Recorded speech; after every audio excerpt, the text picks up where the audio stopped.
Thomas Francis Meagher was an Irish nationalist and leader of the Young Irelanders in the Rebellion of 1848. After being convicted of sedition, he was first sentenced to death, but received transportation for life to Van Diemen's Land in Australia. In 1852, he escaped and made his way to the United States, where he settled in New York City. The Meaghers studied law, worked as a journalist, and traveled to present lectures on the Irish cause.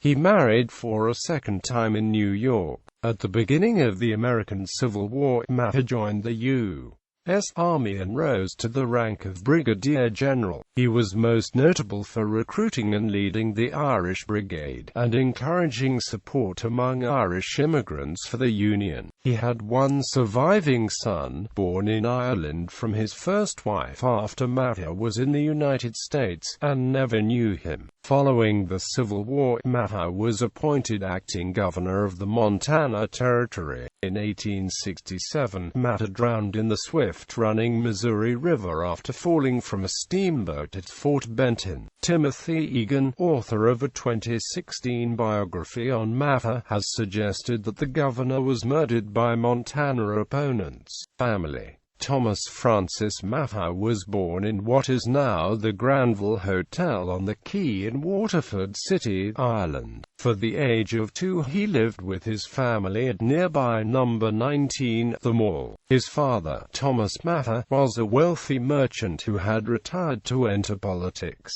He was twice elected mayor of the city, which he also represented in Parliament from August 1847 to March 1857. He had lived in the city since he was a young man, having migrated from Newfoundland in present-day Canada. The senior Meagher was born in St. John's, Newfoundland. His father, also named Thomas, had emigrated as a young man from County Tipperary just before the turn of the 18th century. Starting as a farmer, the grandfather Meagher became a trader, and advanced to merchant and ship owner. Newfoundland was the only British colony where the Irish constituted a majority of the population. The senior Thomas Meagher married the widow Mary Crotty. He established a prosperous trade between St. John's and Waterford, Ireland. Later, the grandfather placed his eldest son Thomas in Waterford to represent the business interests. With the son Thomas moved to Waterford, the Meagher family had come full circle, returning to Ireland to prosper. The son Thomas became a successful merchant in Waterford, whose economic success was followed by political office. Thomas Francis Meagher's mother, Alicia Quan, was the second eldest daughter of Thomas Quan and Alicia Forrestal. Her father was a partner in the trading and shipping firm known as Y. Cashin and Quan of Waterford. She died when Meagher was 3.5 years old, after the birth of twin girls. Meagher had 4 siblings, a brother Henry and 3 sisters. Only his older sister Christine Mary lived past childhood. Early life and education. Meagher was educated at Catholic boarding schools. When Meagher was 11, his family sent him to the Jesuits at Clongowes Wood College in County Kildare. It was at Clongowes that he developed his skill of oratory, becoming at age 15 the youngest medalist of the Debating Society. These oratory skills would later distinguish Meagher during his years as a leading figure in Irish nationalism. Though he gained a broad and deep education at Clongowes, as was typical, it did not include much about the history of his country or matters relating to Ireland. After 6 years, Meagher left Ireland for the first time, to study in England at Stonyhurst College, a Jesuit institution in Lancashire. By the late 19th century, it was the largest Catholic college in England. Meagher's father regarded Trinity College, the only university in Ireland, as being both anti-Irish and anti-Catholic. The younger Meagher established a reputation for developed scholarship and rare talents. While Meagher was at Stonyhurst, his English professors struggled to overcome his horrible Irish brogue. He acquired an Anglo-Irish upper-class accent that in turn grated on the ears of some of his countrymen. Despite his English accent and what some people perceived as a somewhat affected manner, Meagher had so much eloquence as an orator as to lead his countrymen to forget his English idiosyncrasies. Meagher became a popular speaker who had no compare in Conciliation Hall, the meeting place of the Irish Repeal Association.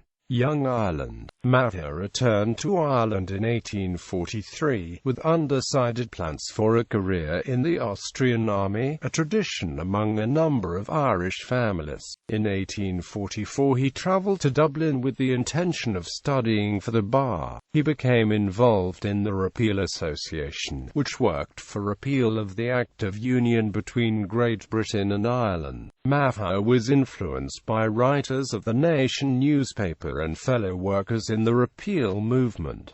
The movement was nationwide. At a repeal meeting held in Waterford on December 13, at which his father presided, Meagher acted as one of the secretaries. He soon became popular on Barracky, his eloquence at meetings making him a celebrated figure in the capital. Any announcement of Meagher's speaking would ensure a crowded hall. In June 1846, the administration of Sir Robert Peel's Tory ministry fell, and the Liberals under Lord John Russell came to power. Daniel O'Connell tried to lead the repeal movement to support both the Russell administration and English liberalism. Repeal agitation was damped down in return for a distribution of generous patronage through Conciliation Hall. On June 15, 1846, Meagher denounced English liberalism in Ireland, as he suspected the national cause of repeal would be sacrificed to the Whig government. He thought the people's striving for freedom would be purchased back into factious vassalage. Meagher and the other young Irelanders vehemently denounced any movement toward English political parties, so long as repeal was denied. The promise of patronage and influence divided the repeal movement. Those who hoped to gain by government positions, also called the tail, and described as the corrupt gang of politicians who formed on O'Connell, wanted to drive the young Irelanders from the Repeal Association. Such opponents portrayed the young Irelanders as revolutionaries, factionists,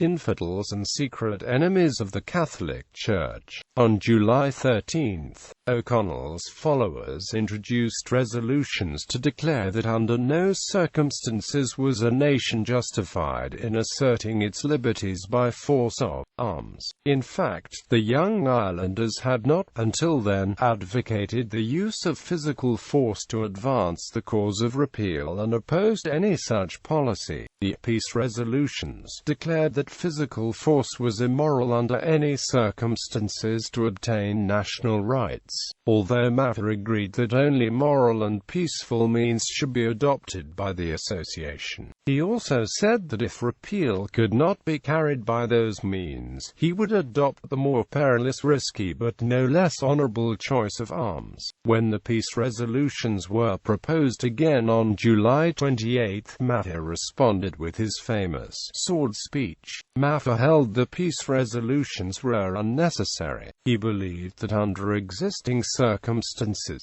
any provocation to arms would be senseless and wicked. He dissented from the resolutions because of not wanting to pledge to the unqualified repudiation of physical force in all countries, at all times, and in every circumstance. Quote, "He knew there were times when arms would suffice, and when political amelioration called for a drop of blood, and many thousand drops of blood." Quote, he eloquently defended physical force as an agency in securing national freedom. As Meagher carried the audience to his side, O'Connell's supporters believed they were at risk in not being able to drive out the young Irelanders. O'Connell's son John interrupted Meagher to declare that one of them had to leave the hall. William Smith O'Brien protested against John O'Connell's attempt to suppress a legitimate expression of opinion, and left the meeting with other prominent young Irelanders in defiance, never to return. Irish Confederation. In January 1847, Meagher, together with John Mitchell, William Smith O'Brien, and Thomas Devon Riley, formed a new repeal body, the Irish Confederation. In 1848, Meagher and O'Brien went to France to study revolutionary events there, and returned to Ireland with the new flag of Ireland, a tricolour of green, white and orange made by and given to them by French women sympathetic to the Irish cause. The acquisition of the flag is commemorated at the 1848 Flag Monument in the Irish Parliament. The design used in 1848 was similar to the present flag, except that orange was placed next to the star, and the red hand of Ulster decorated the white field. This flag was first flown in public on March 1, 1848, during the Waterford by-election, when Meagher and his friends flew the flag from the headquarters of Mars Wolfe Tone Confederate Club at No.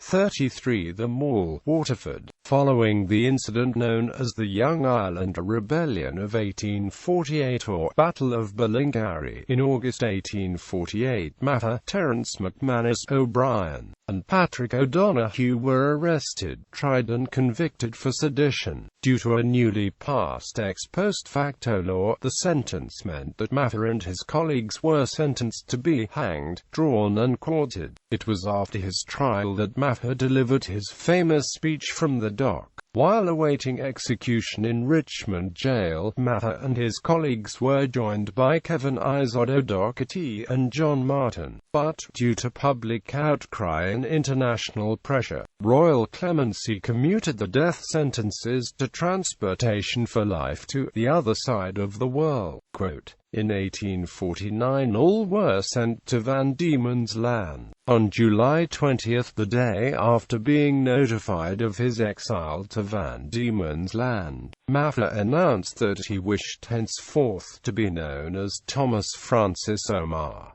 The Van Diemen's Land. Meagher accepted the ticket of leave in Tasmania, giving his word not to attempt to escape without first notifying the authorities, in return for comparative liberty on the island. A further stipulation was that each of the Irish gentlemen convicts were sent to reside in separate districts. Meagher to Campbelltown and shortly after to Ross McManus to Launceston and later near New Norfolk. Kevin O'Doherty to Oatlands, John Mitchell, and John Martin to Bodwell, and O'Brien to the penal station on Maria Island and later to New Norfolk. During his time in Tasmania, Meagher managed to meet clandestinely with his fellow Irish rebels, especially at Interlaken on Lake Sorrel. Marriage and family. On February 22, 1851 in Tasmania, Meagher married Catherine Bennett. She was the daughter of Brian Bennett, a convicted highwayman.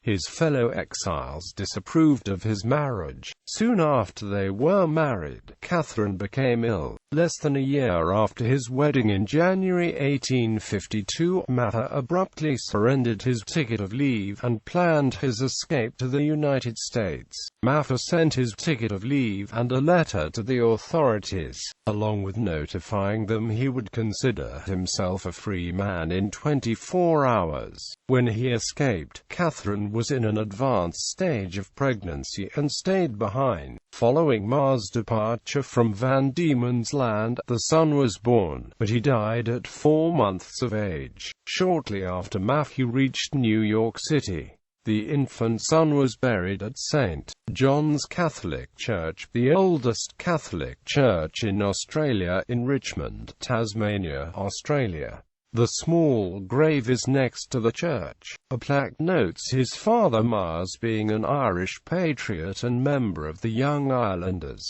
Following Mars' escape, Catherine was taken to Ireland.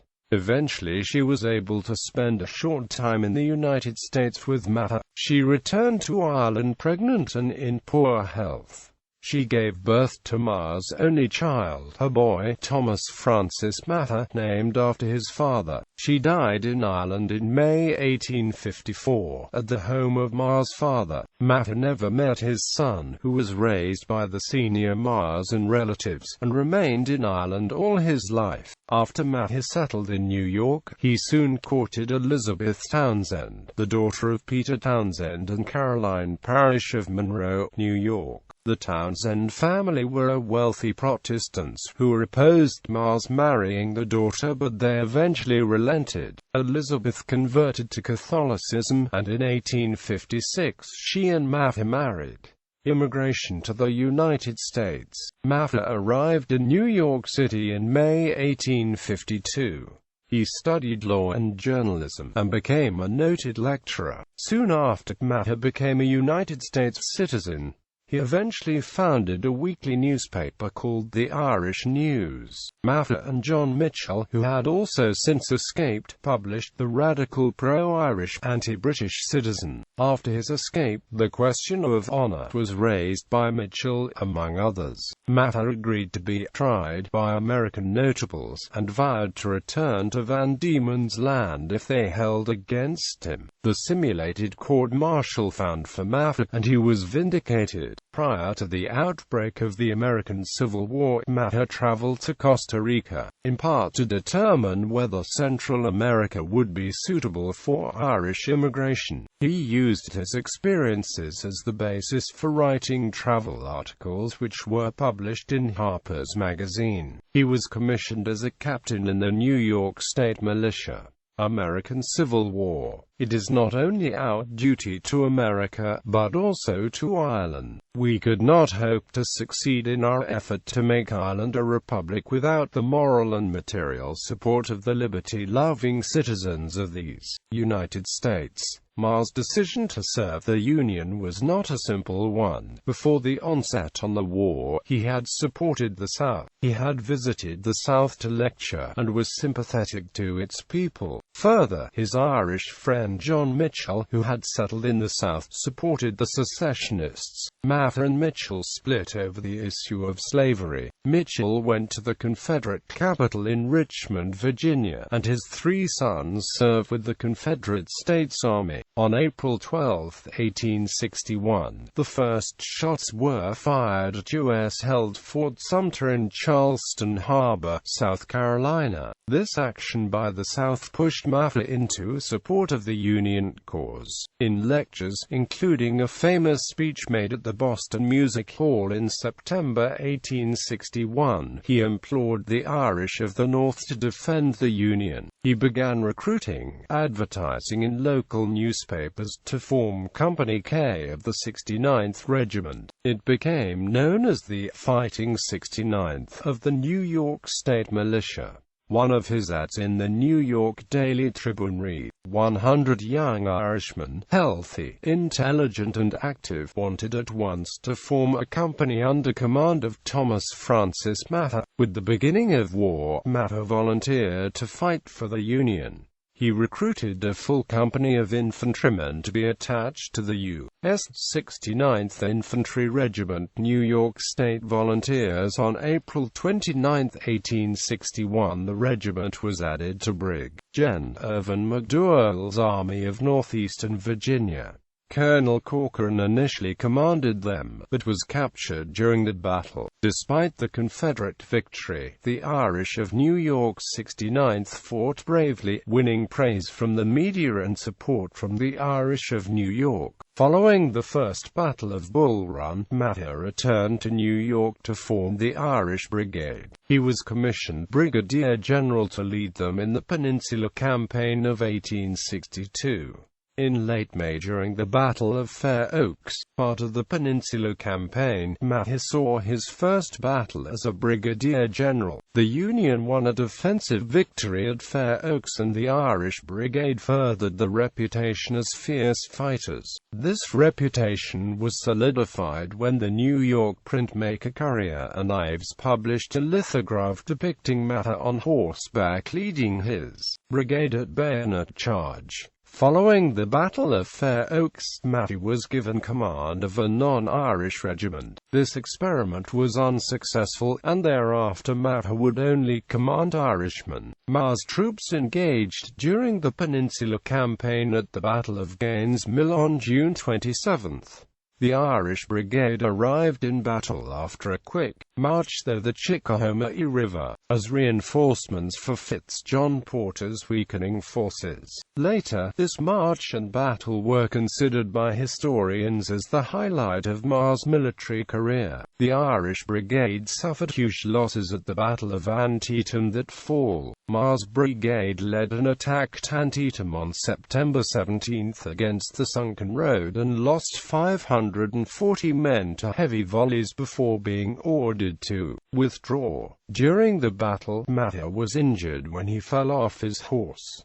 Some reports said Meagher had been drunk, but George B. McClellan's official report noted that Meagher's horse had been shot. Meagher had faced false reports of drunkenness at the First Battle of Bull Run. The high number of casualties at Antietam and the rumors of being drunk on the battlefield increased criticism of Meagher's commandability. The Irish Brigade suffered its largest losses at the Battle of Fredericksburg. Brigade Chaplain Father William Corby later said, "It was a body of about 4,000 Catholic men marching, most of them to death." Meagher led 1,200 men into battle, and 280 men only appeared under arms to represent the Irish Brigade. The next morning, Meagher took no direct part in this battle, remaining at the rear when his brigade began their advance, due to what he described in his official report as a most painful ulcer in the knee joint. Meagher spent the next 4 months recovering from his injuries and took charge of his command 3 days prior to the Battle of Chancellorsville. After limited engagement at Chancellorsville, Meagher resigned his commission on May 14,